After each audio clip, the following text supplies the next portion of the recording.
ನಮಗೆ ಸ್ವಾತಂತ್ರ್ಯ ಸಿಕ್ಕು 9 ವರ್ಷಗಳ ನಂತರ ಅಂದ್ರೆ 1956ರಲ್ಲಿ ಅಂದಿನ ಬ್ರಿಟನ್ನ ಪ್ರೈಮ್ ಮಿನಿಸ್ಟರ್ ಆದ ಕ್ಲೆಮೆಂಟ್ ಆಟ್ಲೆ ಅವರು ಭಾರತಕ್ಕೆ ಬಂದಿರ್ತಾರ.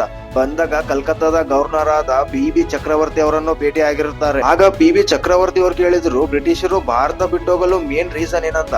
ಅದಕ್ಕೆ ಕ್ಲೆಮೆಂಟ್ ಆಟ್ಲೆ ಹೇಳಿದ್ರು ಆಜಾದ್ ಹಿಂದ್ ಫೌಜ್ ಅಂತ. ಅಂತಹ ಸೇನೆಯನ್ನು ಕಟ್ಟಿ ಅದನ್ನು ಲೀಡ್ ಮಾಡಿದವರೇ ನೇತಾಜಿ ಸುಭಾಷ್ ಚಂದ್ರ ಬೋಸ್ ಅವರು. ಸುಭಾಷ್ ಚಂದ್ರ ಬೋಸ್ ಅವರನ್ನು ಅಖಂಡ ಭಾರತದ ಮೊದಲನೇ ಮತ್ತು ಕೊನೆಯ ಪ್ರಧಾನಮಂತ್ರಿ ಎಂದು ಹೇಳಲಾಗ್ತದ. ಇದ್ರ ಬಗ್ಗೆ ತುಂಬಾ ಡಿಬೇಟ್ಗಳು ನಡೀತಾವಿದೆ.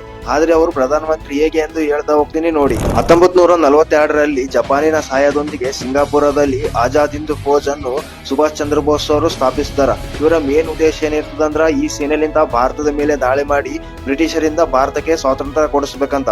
ಬ್ರಿಟನ್ ನೊಂದಿಗೆ ಯುದ್ಧ ಮಾಡಲು ಜಪಾನ್ ದೇಶಕ್ಕೆ ಹೆಲ್ಪ್ ಮಾಡಿದ್ದಕ್ಕಾಗಿ ಜಪಾನ್ ಸರ್ಕಾರ ಅಂಡಮಾನ್ ಮತ್ತೆ ನಿಕೋಬಾರ್ ಐಲ್ಯಾಂಡ್ ಗಳನ್ನು ನೇತಾಜಿ ಅವರಿಗೆ ಗಿಫ್ಟ್ ಆಗಿ ಕೊಡುತ್ತದೆ. ಆಜಾದ್ ಹಿಂದ್ ಸರ್ಕಾರ ಈ ಐಲ್ಯಾಂಡ್ ನಿಂದನೇ ಆಪರೇಟ್ ಮಾಡಲು ಪ್ರಾರಂಭಿಸಿತು. ಈ ಸರ್ಕಾರವನ್ನು 9 ದೇಶಗಳು ಕೂಡ ರೆಕಗ್ನೈಸ್ ಮಾಡಿದವು. ಅದರಲ್ಲಿ ಚೀನಾ ಕೂಡ ಒಂದು. ನೇತಾಜಿ ಅವರು ಲೀಡ್ ಮಾಡುತ್ತಿರುವ ಆಜಾದ್ ಹಿಂದ್ ಫೌಜ್ ಬರ್ಮಾದ ಮುಖಾಂತರ ಭಾರತದಲ್ಲಿರುವ ಬ್ರಿಟಿಷರ ಮೇಲೆ ದಾಳಿ ಮಾಡುತ್ತಿರುವಾಗ ಮಿತ್ರ ದೇಶಗಳಾದ ಜಪಾನ್ ಮತ್ತು ಹಿಟ್ಲರ್ನ ಜರ್ಮನಿ ವರ್ಲ್ಡ್ ವಾರ್ II ನಲ್ಲಿ ಸೋತು ಹೋಗುತ್ತವೆ. ಇವುಗಳ ಪರಿಣಾಮವಾಗಿ ಆಜಾದ್ ಹಿಂದ್ ಫೋರ್ಸ್ ಗೆ ಬ್ಯಾಕ್ ಸಪೋರ್ಟ್ ಸಿಗದೆ ಈ ದಾಳಿಯು ವಿಫಲವಾಗುತ್ತದೆ.